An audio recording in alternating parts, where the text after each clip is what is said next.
Material के mix और yield variance की प्रैक्टिस की बात है कि हम इससे क्वेश्चंस करने वाले हैं। अब एमसीक्यूज की हम प्रैक्टिस करेंगे।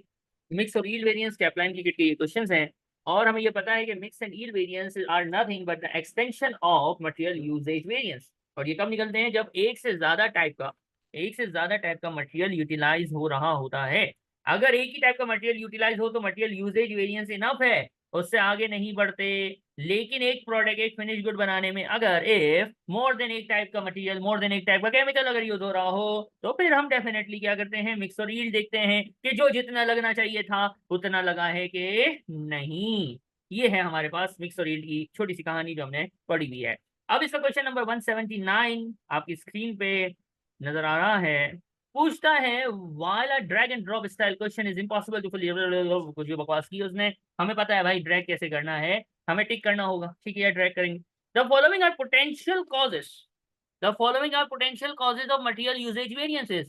तीन रीजन उठाने हैं जो मटेरियल यूजेज वेरिएंस के कॉजेज बताएं, लेकिन कौन से? एडवर्स वाले। And at the same time indicates the poor performance of the production manager.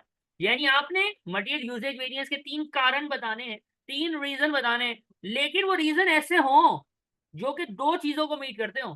पहला, वेरिएंस उसका एडवर्स हो, और दूसरा वो इंसान की गलती हो, मैनेजर की गलती हो। एक चीज होती है ना कि कोई अनहोनी हो जाए, आग लग गई, चोरी हो गई, यूजेज वेरिएंस एडवर्स होगा। उसमें प्रोडक्शन मैनेजर की कोई गलती नहीं है, उसमें एडमिनिस्ट्रेशन की गलती हो सकती है, नेचर हो सकता है उसका रीजन। लेकिन हमें इसने कहा है कि गलती हो एडवर्स, यानी मटेरियल का वेरिएंस हो एडवर्स, और गलती हो इंसान बशर की, और उस इंसान का नाम हो प्रोडक्शन मैनेजर। तो आइए मिलकर ढूंढते हैं। पहले तो हम टिक मारते हैं उन वेरिएंसेस को जो एडवर्स होंगे, फिर उसमें हम ढूंढ लेंगे कि मैनेजर साहब कहाँ है।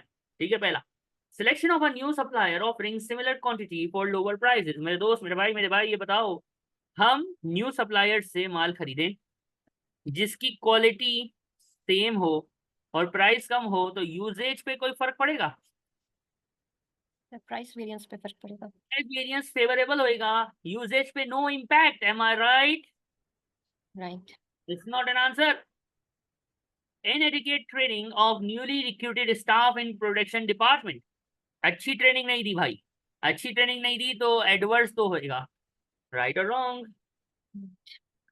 यूजेज एडवर्स होगा। ट्रेनिंग सही नहीं दी तो यूजेज ने एडवर्स होना है। क्या मैनेजर कौन, केड़ा मैनेजर, कौन सा मैनेजर? Production production. मैनेजर है। तो भैया प्रोडक्शन स्टाफ को ट्रेनिंग देना, प्रोडक्शन डिपार्टमेंट के स्टाफ को ट्रेनिंग देना या उसको लुक आफ्टर करना is a pure responsibility of production manager. तो एडवर्स तो है। और हैज अ गलती, सीम्स लाइक प्रोडक्शन मैनेजर साहब की गलती है। तो ये मेरे को आंसर अच्छा लगता है। तो तीन में से एक तो पकड़ा गया। Any problem? No sir, try दें। अगला है मूवमेंट इन एक्सचेंज रेट, जिससे मटेरियल महंगा हो गया। मेरे दोस्त, मटेरियल महंगा हो गया तो इसका यूजेज से कोई ताल्लुक नहीं होता, इसका प्राइस वेरिएंस एडवर्स होगा, यूजेज से कोई ताल्लुक नहीं है। राइट और wrong? Right sir. Machine breakdown to delay the annual maintenance schedule. Machine breakdown हो गई तो अज्यूम करो मशीन में कुछ मटेरियल फंसा हुआ था, तो यूसेज अज्यूम करो कि एडवर्स हो गया। कि मटेरियल अचानक से बंद हो गई, मशीन में जो है वो 500 मीटर कपड़ा था और मशीन चल रही थी, टकाटक टकाटक टकाटक मशीन चल रही थी, कपड़ा बन रहा था। अचानक से मशीन को मौत आई, बुड़ुम, मशीन में कपड़ा घूम गया, कुछ गड़बड़ हो गई, हो जाता है। तो जितना कपड़ा मशीन में घूम गया वो मशीन तो गई, मशीन तो बंद हो गई, कपड़ा जितना लगा हुआ था वो सारा वेस्ट होगा ना। जी। तो एडवर्स तो होएगा। तो क्या ये मशीन, क्या बटन मैनेजर ने दबाया था? चलती मशीन को क्या मैनेजर ने बंद किया है? ना, खुद ही। आपने मेंटेनेंस डिले की भी है, मेंटेनेंस डिले की भी है, जिसकी वजह से आपका क्या हुआ है? यूजेज खराब हो गया या कुछ भी हो गया। तो ये प्रोडक्शन मैनेजर की रिस्पॉन्सिबिलिटी नहीं होती है, तो मेंटेनेंस मैनेजर का काम होता है ना कि टाइम पे मेंटेनेंस करे। जी। ये रॉन्ग? जी। Right sir. फिर क्या है?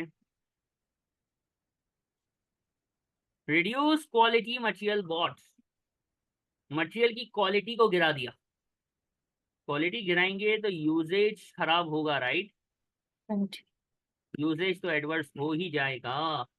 लेकिन मैनेजर की कोई गलती है कि नहीं है? बताइए। प्रोडक्शन प्रोडक्शन मैनेजर की नहीं है, लेकिन परचेज मटेरियल परचेज मैनेजर की हो सकती है। देखो इसे यहाँ पे बताया भी है कि मैनेजर प्रोडक्शन का अलग आदमी, परचेज का अलग आदमी और मशीन मेंटेनेंस का अलग आदमी। जब हम मेंटेनेंस का दोष मेंटेनेंस मैनेजर को देंगे तो डेफिनेटली परचेजिंग का ये हमारे प्रोडक्शन मैनेजर की गलती में नहीं आएगा, क्योंकि क्वालिटी अगर खराब खरीदी गई है, बॉट अगर लिखा होता है ना कंज्यूम्ड, तो हम कहते हैं कि इस बेचारे की गलती है। बॉट का मतलब कि इसकी गलती नहीं है। फिर आगे क्या है? Change in the production process causing extra losses of materials. Production process को सेटल डाउन करना या प्रोडक्शन प्रोसेस को तरीके से चलाना is a pure responsibility of production manager. Production के मेथड में चेंजिंग की जिसकी वजह से नुकसान हो गया, नुकसान हुआ यूजेज एडवर्स, और चेंजिंग करने का जिम्मेदार प्रोडक्शन मैनेजर, तो ये आंसर है। तो अब इसके तीन रीजन से कह रहा है। हमें अभी तक दो क्लियरली समझ आ गए कि ये वाला और ये वाला तो ओके है। अब इसमें एक बात समझो, इसमें तीसरा रीजन हम ढूंढेंगे। तो देखो ये तो हो ही नहीं सकता क्योंकि इसका ताल्लुक प्राइस से है, ठीक है, जिसको मैंने ब्लैक से कट किया है, ठीक है। ये हो ही नहीं सकता क्योंकि इसका ताल्लुक तो प्राइस से है, राइट। फिर एक्सचेंज रेट का ताल्लुक भी प्राइस से है, ये भी नहीं हो सकता। ये तो प्योर मेंटेनेंस का काम है, ऐसे ये भी नहीं हो सकता। मटेरियल की क्वांटिटी, हल्की क्वालिटी परचेज की, रिस्पॉन्सिबल कौन है? रिस्पॉन्सिबल है परचेज मैनेजर, राइट। राइट। लेकिन आमतौर पे ये जो इसका आंसर बनाया, ये एक मैं आपको बात बताऊं, फैक्ट्रीज के अंदर आमतौर पे परचेज मैनेजर जब माल खरीदता है तो जब तक कंसेंट ऑफ यानी कंसेंट यानी एग्रीमेंट ऑफ प्रोडक्शन मैनेजर ना हो उस वक्त तक माल ऑर्डर नहीं करता। तो यहाँ पे ये इन्होंने कहा है कि देखो तीन हमने ढूंढने हैं, तो ये वाला आंसर हो सकता है। क्यों हो सकता है ये वाला? वैसे अगर सीधा देखो तो नहीं है, लेकिन ये क्यों बनेगा आंसर, इसकी वजह पता है क्या है? इसकी वजह ये है कि जिम्मेदार तो परचेज मैनेजर है, लेकिन परचेजिंग उस वक्त तक मटेरियल का ऑर्डर नहीं होता जब तक प्रोडक्शन मैनेजर जो है उससे कंसल्ट ना लिया जाए। तो इन्होंने ये अज्यूम किया हुआ है कि परचेज मैनेजर ने डेफिनेटली जब मटेरियल का ऑर्डर किया होगा, चेंज की होगी क्वालिटी स्पेसिफिकेशन, तो डेफिनेटली प्रोडक्शन मैनेजर को लूप में लिया होगा, जो कि हर कंपनी में होता ही है कि जब तक ऑर्डर उस वक्त तक ऑर्डर नहीं फाइनल होता जब तक प्रोडक्शन मैनेजर से कंसर्न ना ले लिया जाए, अनटिल एंड अनलेस कि नॉर्मल ही माल खरीदा जा रहा है। अगर कभी भी क्वालिटी अप एंड डाउन की जाती है तो प्रोडक्शन मैनेजर की राय जरूर ली जाती है। तो इस अजम्पशन के तहत इन्होंने इसको करेक्ट आंसर बोला है, जो कि मैंने आपको अभी समझाया है। बात समझ आई? जी। तो ये एक क्वेश्चन हो गया है, इसमें कोई प्रॉब्लम? क्लियर है। अगला भी एक थियरी का पार्ट है, देखिए। Which of the statement is और आर, यानी एक या एक से ज्यादा are true. True true true, दुरुस्त जवाब बताइए और 1000 रुपए आपके हुए। क्या पूछा है?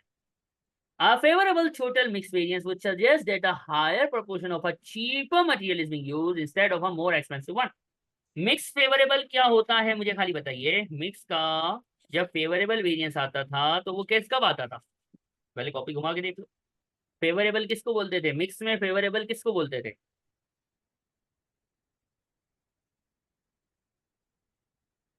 देख लीजिए, शाबाश। सर जब हम मटेरियल मिक्स की परसेंटेज निकालते थे और एक्चुअल उसका जो डिफरेंस था वो मटेरियल मिक्स वेरिएंस था। तो यानी हम परसेंटेज निकालते थे, बिल्कुल सही आप पहुंची। जी। एक प्रोपोर्शन निकालते थे ना। जी। फेवरेबल कब आता था?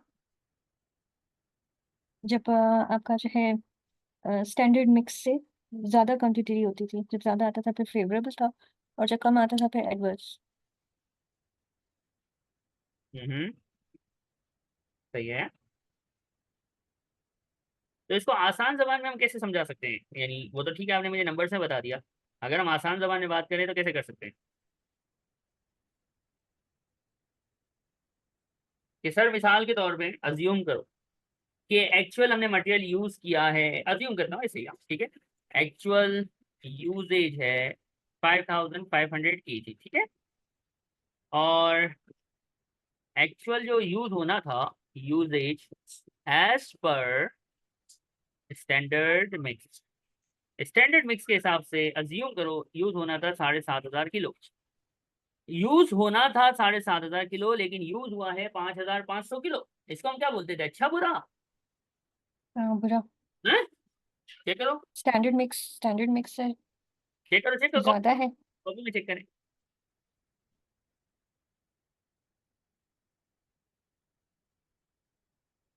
तो हम अच्छा बोलते थे कि बुरा। क्वेश्चन का नाम है हॉन्ड्रो, जो हमने किया था। दूसरा क्वेश्चन होगा आपके पास जो हमने किया था जब हम पढ़ रहे थे। सर इसमें हाई हाई कॉस्ट मटेरियल था और लो कॉस्ट। उसके बाद वाला जैसे मटेरियल ए ओके, है ना, 1 2 एंड 3। ABC वाला, हाँ। ओके, जब मटेरियल यूसेज ज्यादा है स्टैंडर्ड से तब ये फेवरेबल है। ये याद रखना है, मैंने आपको कहा था इसमें उल्टा सोचना है, यही बात हुई थी ना। ओके अब जी। अब हम इसको सोचिए, ये हमने अपने दिमाग से देखो, ये पेपर में इतना टाइम तो नहीं होगा, ये सारी चीजें आपको याद होंगी। जैसे अभी मैं तो एग्जांपल कर करके आपको दिखा रहा हूँ क्योंकि हम तो पढ़ रहे हैं। ठीक है, आप देखो, एक्चुअल यूसेज कम हुआ, होना ज्यादा चाहिए था, तो ये क्या होगा, कैसे होगा, ये अब हम इसको पढ़ते हैं। ठीक है, a favorable mixed variance would suggest that a higher proportion of a सस्ता घटिया material is being used instead of more expensive one। सुभान अल्लाह, यही इंग्लिश यहाँ पे बैठ रही है। मैं तर्जुमा करूं, लेट मी ट्रांसलेट इट। कहने वाला कहता है कि भाई हायर प्रपोर्शन कचरा मटेरियल होगा तभी ज्यादा लगेगा ना, अच्छी क्वालिटी का अब इसकी मिसाल मैं देता हूँ, लेडीज खवातीन खाना बनाती हैं, बोनलेस चिकन, सुभान अल्लाह, बोनलेस चिकन 1500 रुपए किलो। बोनलेस चिकन जब आप पकाती हैं तो कितना जल्दी बनती है ना, जी सही है। 1500 रुपए किलो वाला मटेरियल अगर आप यूज करेंगी तो किलो बोनलेस डालेंगी तो किलो ही गोश्त निकलेगा, राइट। राइट। लेकिन अगर आप 600 रुपए किलो वाली मुर्गी जिसमें हड्डी भी होगी और बहुत सारे अदर फीचर्स भी होंगे, चिरबी ये वो पता नहीं अगड़म बगड़म शकड़म कलेजी गुर्दा पता नहीं दिल विल, इतना सा तो मुर्गी का दिल होता है बेचारी का, ये सब कुछ होगा। अब वो वाली अगर मुर्गी 1 किलो बनाओगी तो पहले तो जो बोनलेस अगर मैं आधे घंटे में बना लेती थी आप अगर, तो वो बनाने में पहले तो उसको आप लेंगी छुरी, और छुरी आप मुर्गी से जंग लड़ेंगी, पहले तो चिरबी निकाली, ये निकाला, वो हड्डी काटी, ये हड्डी अलग, ये अलग, वो अलग। तो तकरीबन 1 किलो मुर्गी जो है वो बेचारी, क्योंकि सस्ती वाली है, तो कट कटा के साफ सफाई होके, और जो लाया था वो उसको आपने दुआओं से जो नवाजना है अलग से, वो एक अलग बात है। सही है, तो सस्ती मुर्गी, वेस्टेज ज्यादा, ज्यादा इस्तेमाल, यानी किलो पकानी होगी तो 1.5 किलो डालनी पड़ेगी, राइट और रॉन्ग। राइट। और अगर अच्छी क्वालिटी की मुर्गी यानी बोनलेस डालोगी, किलो पकानी होगी तो मेरे ख्याल में 1 किलो एक बोटी डालनी पड़ेगी, कि शायद एक बोटी वो थोड़ी गल छल जाती है ना पकने के बाद। जी तो यही तो यहाँ पे हो रहा है, यही तो यहाँ लिखा हुआ है, यही तो ग्रीन ब्लैक से और नोट नंबर 1 में लिखा हुआ है कि अच्छी क्वालिटी का तुम मटेरियल डालोगे भाई तो वो कम लगेगा। उम्मीद होगी ज्यादा लगने की, उम्मीद होगी ज्यादा लगने की, लगेगा कम, तो बच गया ना मटेरियल, बच गए ना किलो। जब किलो कम खरीदे, महंगा खरीदा होगा डेफिनेट है, महंगा खरीदा होगा लेकिन इस्तेमाल कम होया, काम हो गया उतना ही लेकिन कम में हो गया तो फेवरेबल है, मल्टीप्लाई बाय रेट और आगे आंसर। तो 1 सही लगता है कि गलत लगता है? सही लगता है। क्या ये मैंने कोई ऐसी बात पढ़ाई थी कि कसम है कि अगर मिक्स में फेवरेबल आएगा तो यील्ड फेवरेबल आएगा? क्या ऐसी कोई कसम खाई है हमने? नहीं।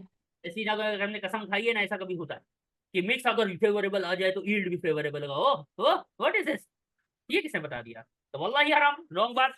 तो 1 यानी A is the only correct answer. इसमें कोई तकलीफ शकलीफ है तो फरमाइएगा। हाँ नो सर है। ओके, ये पीएम की जो किट भेजी थी मैंने आपको उसके क्वेश्चन है, ठीक है। तो क्वेश्चन आपके पास अवेलेबल हैं और ज्यादातर आप देखेंगे कि theory theory theory theory theory ही है, ठीक है। मैनेजमेंट अकाउंटिंग में थ्योरी बहुत ज्यादा एग्जामिन होती है, फाइनेंशियल अकाउंटिंग में नंबर चल रहे होते हैं। अब क्या बोलता है बोलने वाला, बोलता है भाई प्लानिंग वेरिएंस के बारे में कौन सी बात सही है, प्लानिंग वेरिएंस के बारे में कौन सी बात सही है, तो अभी हम आपको बताएंगे। देखो, हम कुछ सोचते हैं, हम कुछ सोचते हैं, और वो जो हम सोचते हैं वो कभी हो भी जाता है, कभी नहीं भी होता, राइट और रॉन्ग। राइट। आपके प्लान कभी पूरे होते हैं, कभी पूरे नहीं होते। तो प्लानिंग को हिट कौन करेगा? कोई ऐसा इवेंट जो आपके कंट्रोल में होगा कि नहीं होगा?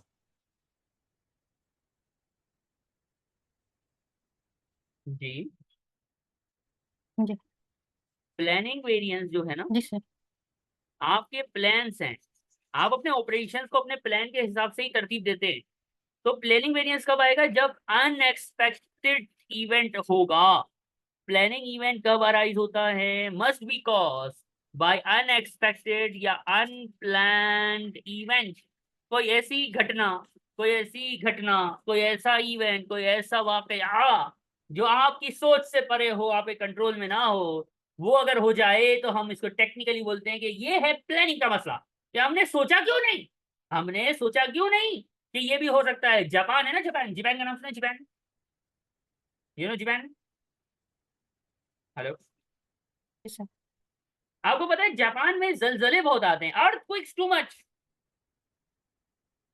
तो अर्थक्वेक आया, बिल्डिंग गिर गई, अर्थक्वेक आया, बिल्डिंग गिर गई, अर्थक्वेक आया, बिल्डिंग गिर गई, फैक्ट्री बिल्डिंग नीचे बुड़ुम, हर 2 हफ्ते बाद बिल्डिंग नीचे बुड़ुम, फैक्ट्री तबाह, प्रोडक्शन खलास। और ये बोलते रहे हाँ इट इज अनएक्सपेक्टेड, अनएक्सपेक्टेड। भाई क्या हो गया? तो भाई प्लान ऐसा बनाओ ना कि तुम जब फैक्ट्री खड़ी करो तो इसको इतना डिक करो, इतना डिक करो, इतना डिक करो, इतना डिक करो कि जलजला प्रूफ इंशाल्लाह बना लो। राइट और रॉन्ग? राइट। दुबई में भी जलजले आते हैं, कभी कभी आते हैं लेकिन आते हैं। तो दुबई में भी कभी कभार जलजले आते हैं। दुनिया में बहुत ज्यादा स्काई स्कीपर सबसे ज्यादा आई गेस दुबई में ही है। बुर्ज खलीफा, बुर्ज अल अरब, दुस्तानी, ये वो अगरम, पता नहीं शेख जायद रोड पे इतनी इतने स्काई स्क्रीपर्स हैं कि एक रोड पे दुनिया में इतने स्काई स्क्रीपर्स कहीं भी नहीं है। दुबई में भी जलजले आते हैं, कितने गिरे? आज तक सुना कोई गिर गई, बिल्डिंग गिर गई दुबई में? नहीं। क्योंकि उन्होंने इस चीज को अपनी प्लानिंग का पार्ट बना लिया। जब बुर्ज अल अरब के लिए खड्डा नहीं खोदा था ना, उस वक्त ये सोचा था कि अगर जलजला आएगा तो बुर्ज अल अरब, बुर्ज खलीफा गिरे नहीं, ऐसी क्या सेटिंग करें। तो ये उनका प्लानिंग वेरियंस आएगा ही नहीं जब तक बुर्ज नहीं गिरेगा। लेकिन पाकिस्तान में जब हम बिल्डिंग बनाते हैं, इंडिया में बिल्डिंग बनाते हैं, नेपाल में बिल्डिंग बनाते हैं, तो आमतौर पे जो कॉन्ट्रैक्टर होता है उसको क्या पड़ी होती है, जल्दी बिल्डिंग बनाऊं, जल्दी घर बेचूं, जल्दी नोट अंदर करूं। राइट? राइट। जलजला इग्नोर मारता है, करेक्ट? करेक्ट।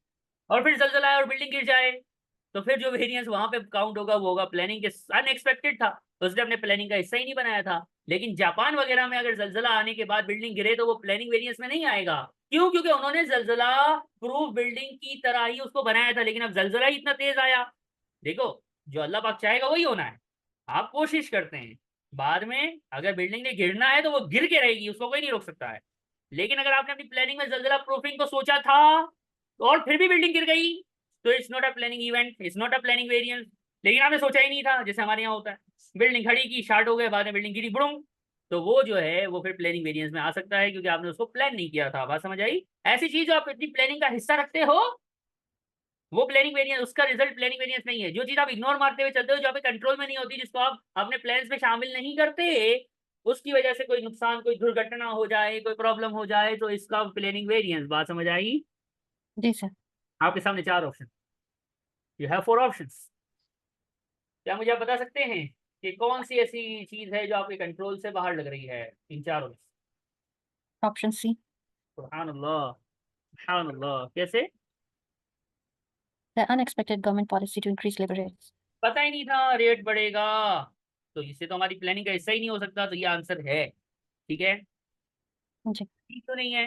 भाई लेबर प्लानिंग वेरिएंस हमेशा, भाई एक वेरिएंस दूसरे को हमेशा ऑलवेज थोड़ी कर सकता है कोई। ये हमने ना कभी किसी किताब में पढ़ा है, ना ऐसा कभी हो सकता है। माइट बी, माइट, मे भी, ऐसा हो सकता है, जरूरी थोड़ी है भाई, पत्थर पे लकीर थोड़ी है। Labour planning variance will cause by a manager. भाईजान ये मैनेजर है अपना, ये अपना ऑपरेशनल का बंदा है, इसने कोई गड़बड़ की, इसका मतलब ये टफर है। अनएक्सपेक्टेड इवेंट नहीं है, इसकी टफरनेस है, ये ऑपरेशनल मसला है भाई। और फिर क्या है? ये देखो फिर से आ गया ऑलवेज। ऑलवेज प्लानिंग वेरिएंस महंगाई की वजह से, लेबर महंगी हो जाए इसलिए प्लानिंग वेरिएंस होता है, ऐसा हमने कब बोला? हमने प्लानिंग वेरिएंस को क्या बोला? कि ऐसी चीज जिसको आप कंट्रोल नहीं कर सकते, जो अनएक्सपेक्टेड होती है, वो प्लानिंग वेरिएंस को ट्रिगर करती है। तो इसका आंसर हमने माशाल्लाह सही पकड़ा, which is option C for CAT. CAT माने बिल्ली। Any problem? No sir, clear. फिर से थियरी, थियरी ही थियरी, जान नहीं छोड़ेगी थियरी। 182 पे हम आते हैं।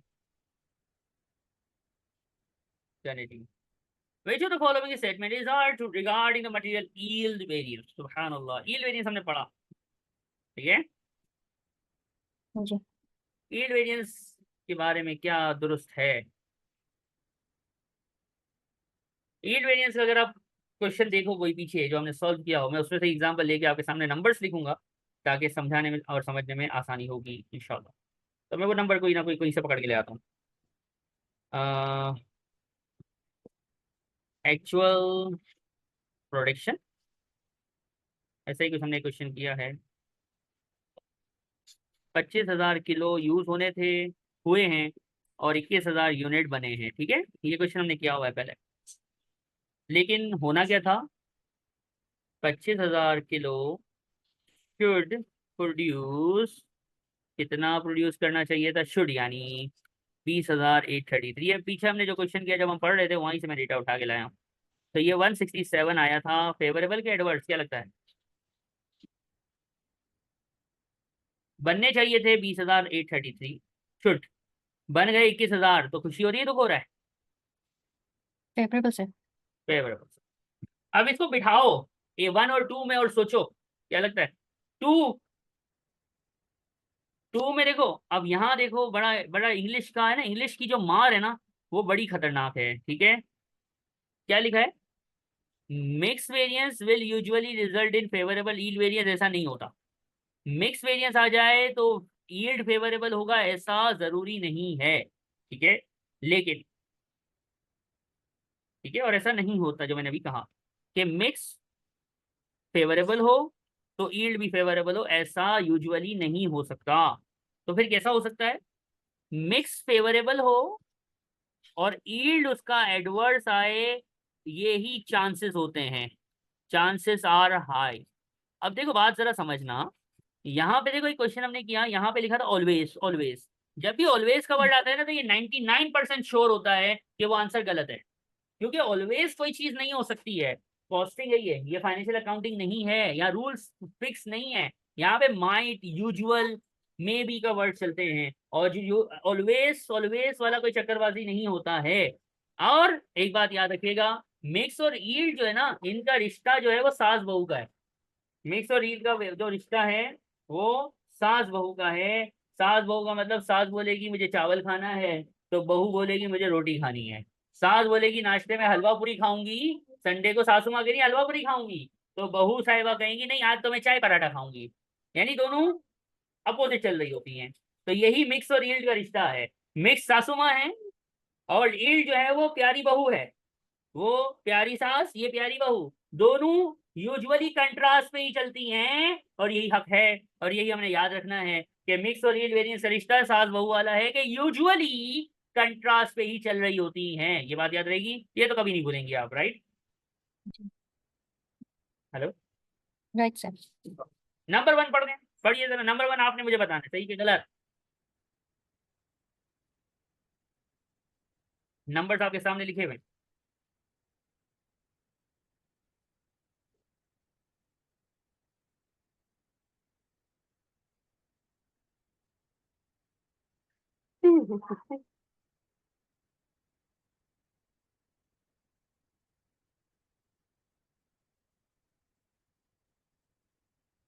सर ट्रू है। क्या है? सर ट्रू है। ट्रू है। एडवर्स यील्ड वुड सजेस्ट, ये तो फेवरेबल की एग्जांपल है, तो उल्टा सोचो। लेस जी। has been achieved for the given, सुभान अल्लाह। सोचा था उससे कम मिला, सोचा था जो उससे मिला कम, तो हैज ट्रू। तो ऑप्शन है बी फॉर बकरी, राइट? राइट। यहाँ तक कोई तकलीफ तकलीफ अभी तक? हाँ सर करेक्ट। अल्लाह सुभान अल्लाह। अब आते हैं, बहुत हमने कहानियां सुना दी और आपने कहानियां सुन ली। अब आते हैं कुछ नंबर स्कीम पे। थक जाते हैं बच्चे जब कॉस्टिंग में थ्योरी थ्योरी चलती है। अब है ये क्वेश्चन। अब हमने लेबर एफिशिएंसी थोड़ा टाइम हो गया पढ़ा था, अब याद है कि नहीं है ये देखना है। अब इसने एफिशिएंसी वेरिएंस तो पूछा, यानी लेबर की एफिशिएंसी बताओ, लेकिन इसके आगे एक वर्ड यूज कर दिया प्लानिंग का। अब जरा ध्यान से समझिएगा। प्लानिंग वेरिएंस अभी मैंने तकरीर की कि ये अनएक्सपेक्टेड या अनप्लान्ड घटनाओं की वजह से होता है जो आपके कंट्रोल में नहीं होती, राइट? बियॉन्ड कंट्रोल, सही? Am I right? Activities which are out of your control are going to result in planning variance. Planning variance कैसे निकलता है? बड़ा इजी है।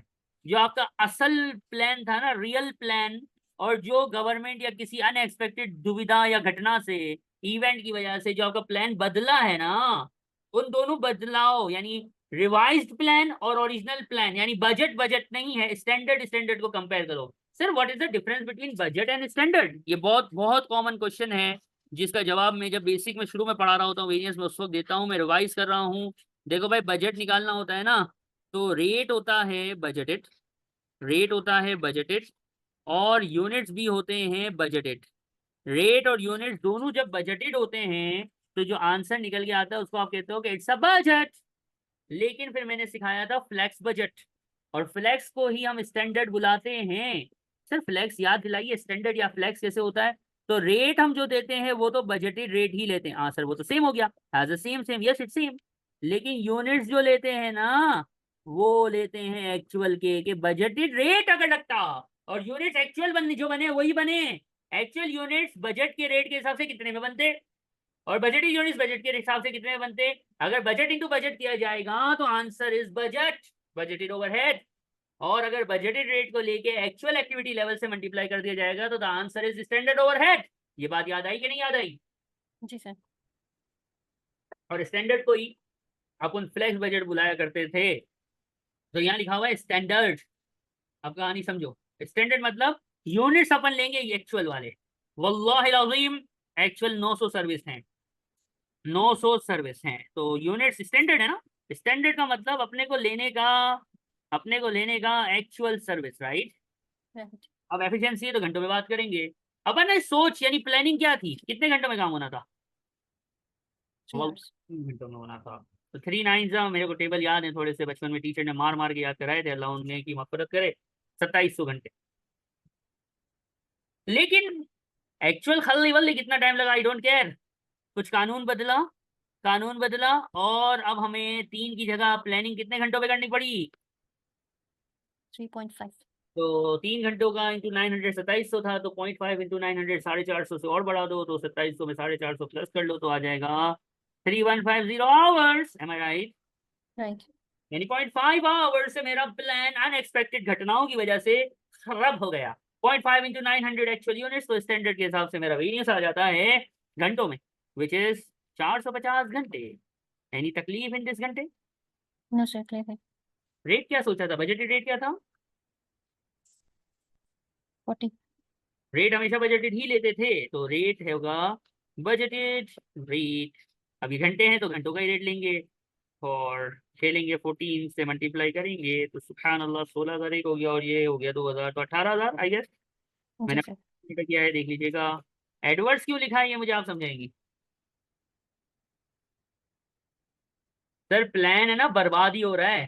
3 की जगह 3.5 घंटे काम करवाना पड़ रहा है, तो 3.5 घंटे यानी आधा घंटा कोई फ्री में हमारा रिश्तेदार होगा ना, वो भी नहीं करेगा। वही बोलेगा भाई आधा घंटा काम किया वैसे तो, कि नहीं? जी सर। तो that is the planning variance. हमने पढ़ा समझा सीखा देखा। ये क्वेश्चन आपके सामने है, सुकून इत्मीनान से इसको देखो, कॉपी भी करो। कोई तकलीफ है, कोई सवाल है तो प्लीज पूछिएगा, इसको सही तरीके से कॉपी कीजिएगा कॉपी में। 184 is in front of you. Product GX consists of mix of 3 material. एक से ज्यादा तरह का मटेरियल हो तो हमें पता होता है पढ़ते ही के रिक्वायरमेंट में या तो मिक्स होगा या तो यील्ड होगा। तो इसकी रिक्वायरमेंट में हमने पढ़ा तो नजर आया कि यील्ड वेरिएंस बताओ। सुबहान अल्लाह, इसकी बहुत मेहरबानी है, इसने हमें एक्चुअल यूनिट्स बताए हैं कि भैया 3,000 यूनिट बने, 3,000 यूनिट बने। अभी मैंने ऊपर आपको शॉर्टकट भी लिख दिया था, दोबारा से वो आपको वही फार्मूला लगाना है यील्ड का। देखो ये एक्चुअल प्रोडक्शन कितनी हुई, यानी किलो कितने इस्तेमाल हुए, एक्चुअल एक्चुअल केजी होता है ना ये, एक्चुअल केजी इस्तेमाल करके एक्चुअल फिनिश गुड कितनी बनी, यही मैंने पढ़ाया था। जी। और एक्चुअल केजी इस्तेमाल करके बननी कितनी चाहिए थी, ये दोनों को कंपेयर करना यील्ड वेरिएंस। और आखिरी में हम रेट से, रेट के लिए हम एवरेज रेट निकालते हैं और काम करते हैं। वो निकालना तो आसान है, लेकिन पहले हमने वो चीज़ निकालनी है जिसका है सबसे ज़्यादा इंतजार, कि भाईजान 3,000 यूनिट्स कितने किलो में बनने चाहिए, यानी क्या हिसाब किताब है। देखो जरा, ये होना क्या चाहिए था। हम क्वेश्चन पढ़ते हैं, होना क्या था और हुआ क्या। मटेरियल ये 5 किलो लगना था, ये 2 किलो और ये 3 किलो। ड्यूरिंग मार्च 3,000 यूनिट्स बने, 3,000 यूनिट्स बने, ये फिनिश गुड है ना। एंड एक्चुअल यूजेज वाज इतना इतना इतना किलो इस्तेमाल हो गया। यानी अगर मैं आपसे ऐसे पूछूं, ऐसे ऐसे जर्नली, कि ये जो स्टैंडर्ड कॉस्ट कार्ड है ये आ यूनिट का है, आ यूनिट मतलब 1 यूनिट, राइट। जी। अगर मैं ऐसे ही आपसे पूछूं 5 2 और 3 10 किलो लगते हैं 1 यूनिट बनाने में, ये बात समझ आती है? जी। तो मैं यूं बोलूं कि 3,000 यूनिट अगर हमने बनाए तो 10 किलो 1 यूनिट में लगना चाहिए था। तो वल्लाहिल अज़ीम 30,000 किलो शुड बी यूज्ड। क्या ये पाकिस्तानी तरीका जुगाड़ समझ आया? जी सर। लेकिन इन घरों ने कितना इस्तेमाल कर डाला है एक्चुअल? तो या मुझे मैथ्स कर सकती हैं कैलकुलेटर प्लीज? 29,000। अल्लाह, इन चरियों ने 29,000 इस्तेमाल किया है, यूज एक्चुअल ना। ओके। यूज नहीं लिख सकते, इंग्लिश खराब हो जाएगी। हम लिखेंगे एक्चुअल यूजेज। अब एमसीक्यू कौन सी इंग्लिश दिखानी है सर, खैर ओके। वर्सेस, मैच करो दोनों को और बताओ डिफरेंस तो 1000 किलो का है। ये है यील्ड वेरिएंस। तो ये 1000 किलो आपको क्या लगता है, खुशी है कि दुख है? ये गधे हैं कि खुशी है। शेर हैं? क्यों सर? 30,000 किलो का काम इन चीते लोगों ने 29,000 किलो में कर डाला है। माशाल्लाह, सुभान, क्या बात है, क्या बात। तो अब ये किलो हैं, तो रेट भी 1 किलो का चाहिए होगा, राइट? तो गेट द आंसर। क्या करें?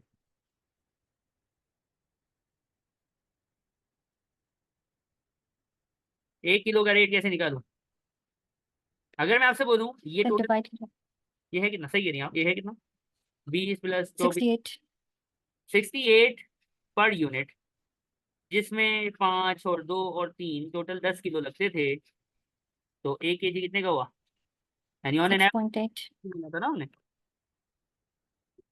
6 पॉइंट 6.8। और 6,800 फेवरेबल। अब आपको यील्ड वेरिएंस में कोई प्रॉब्लम? नो सर क्लियर है जी।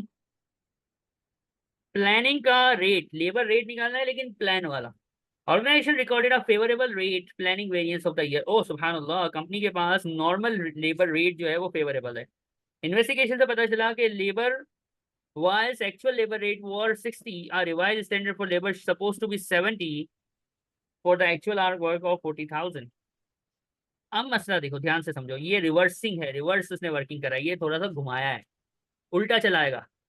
देखो हमारे पास क्या चीज नहीं है, हमारे पास पहले तो ओरिजिनल डेटा थोड़ा सा हमें निकालना पड़ेगा, क्योंकि इसने हमसे क्या पूछा है, ओरिजिनल लेबर रेट निकालना है, ओरिजिनल प्लान लेबर रेट। अब ओरिजिनल निकालने के लिए उल्टा जाएंगे। अब देखो 40,000 का मेरे पास क्या है, प्लानिंग का वेरिएंस आया हुआ है, करेक्ट? हमें पता है वेरिएंस निकालते हैं तो रेट से मल्टीप्लाई करके निकालते हैं, करेक्ट और रॉन्ग? करेक्ट। तो अगर मैं इसको क्या करूं, मेरे पास आवर्स है ना, मेरे पास वेरिएंस है, मेरे पास वेरिएंस है 40,000 का। अगर मैं इससे आपसे पूछूं कि यार ये वेरिएंस टोटल है 40,000, 1 घंटे का वेरिएंस क्या होगा, तो कैसे निकालेंगे आप? सर डिवाइड कर दें आप, कितने से? डिवाइड। 20,000 घंटे एक्चुअल है, एक्चुअल आवर्स से डिवाइड करें आप। अच्छा, तो क्या आएगा? 20, 20 पर आवर आ जाएगा। क्या आया ये 20 पर आवर? ये मेरे पास वेरिएंस आया, प्लानिंग वेरिएंस आया पर आवर। 1 घंटे का वेरिएंस इतना है कि मेरी फैक्ट्री जो चलती है तो प्लानिंग में गड़बड़ यानी अनएक्सपेक्टेड चीजों की वजह से मुझे फायदा होता है। यानी कभी कभी गवर्नमेंट की पॉलिसीज और कुछ चीजें ऐसी होती हैं जो आपके फायदे में भी होती हैं, राइट और रॉन्ग? राइट। अब आपका रिवाइज स्टैंडर्ड क्या है, जरा ध्यान से देखिए। 70 रुपए ना? जी। रिवाइज स्टैंडर्ड है 70, ओरिजिनल स्टैंडर्ड चाहिए। और मैं ये कहता हूँ कि ये जो आंसर आएगा ना इन दोनों का आखिरी में, यानी वेरिएंस जो 1 घंटे का रेट आएगा वो 2 रुपए आएगा फेवरेबल। तो जरा सोचिए, फेवरेबल आना है इसका मतलब क्या हुआ कि रिवाइज होके मेरी कॉस्ट ने कम हो जाना है, और ओरिजिनली मैंने कॉस्ट ज्यादा सोची थी। एम आई राइट और रॉन्ग? राइट। तभी ये फेवरेबल आएगा ना, वरना तो एडवर्स आएगा। आपका ओरिजिनल बजट और रिवाइज बजट में फर्क है, फर्क है। ओरिजिनल बजट के मुकाबले में रिवाइज बजट कम होगा तभी फेवरेबल आएगा, वरना अभी थोड़ी देर पहले क्वेश्चन किया उसमें एडवर्स था। तो यहाँ पे आप खुद सोचें, यहाँ पे क्या आंसर आना चाहिए, 68 या 72? 72। Answer of this question is 72। ये ट्रिक खेली गई इस क्वेश्चन में, क्या खेला गया? एग्जामिनर ने मस्ती की, इसको कहते हैं मस्ती। मस्ती मतलब उल्टा सीधा टेढ़ा मेढ़ा चलाना, बात समझ आई? जी। इसको कॉपी कीजिएगा। अब देखिए, फिर वो किट शेयर कर रहा हूँ, किट के क्वेश्चन थे, कैप्लान, थैंक्स टू कैप्लान हमारे पास क्वेश्चन थे। हमने स्टार्ट किया 179 से, आज 179 से करते करते एक भी क्वेश्चन अल्हम्दुलिल्लाह हमने मिस नहीं किया है। हम सीक्वेंस से चलते गए और चलते चलते 179 से कहाँ तक पहुंचे, 185 तक हम पहुंच गए, राइट? राइट। अब 186 है, ये मटेरियल का मिक्स वेरिएंस है, सिंपल मिक्स वेरिएंस है, जो फॉर्मेट से सिखाया है उस फॉर्मेट से इजीली हो जाएगा। आपने इसको एज अ होमवर्क कल से पहले करना है इंशाल्लाह। टाइम जी। निकालिए, रात जागिए, दिन जागिए, कुछ भी कीजिए प्लीज। ये वाला 186, 187, 188 यील्ड वेरिएंस है, 189 अगेन मिक्स वेरिएंस है, और 190 मैं खुद कराऊंगा। 190 ऑपरेशनल वेरिएंस है, थोड़ा सा ये मैं खुद कराऊंगा। और फिर हम नेक्स्ट क्लास में सेल्स की मिक्स और यील्ड, यानी मिक्स को क्वांटिटी बोलते हैं सेल्स के उसमें, क्योंकि वो रेवेन्यू होता है, तो उसको हम देखेंगे। और फिर प्लानिंग एंड ऑपरेशन पे अलग से भी, अभी हमने देखा भी है लेकिन अलग से भी काफ़ी क्वेश्चन है, तो फिर हम उस पर आ जाएंगे और हमारे वेरिएंसेस इंशाल्लाह खत्म हो जाएंगे। याद रखिएगा पेपर में मिक्स यील्ड ये यही वाले, यानी सेल्स के हों या मटेरियल के हों या प्लानिंग ऑपरेशनल हो, यही आएंगे। वो जो बेसिक वेरिएंसेस हैं वो मैं कहता हूँ 0.001% चांस है कि वो आए। मिक्स एंड यील्ड आएगा अगर वेरिएंस को एग्जामिनर चूज करेगा फॉर द पेपर, ठीक है। जी ठीक है। तो जो मैंने अभी होमवर्क कहा है प्लीज करिएगा। नेक्स्ट क्लास में जी। हम क्वेश्चन नंबर 190 करने के बाद इंशाल्लाह हम सेल्स की चीज़ों को स्टार्ट करेंगे, ठीक है। जी ठीक है। अल्लाह हाफिज़। अल्लाह हाफिज़।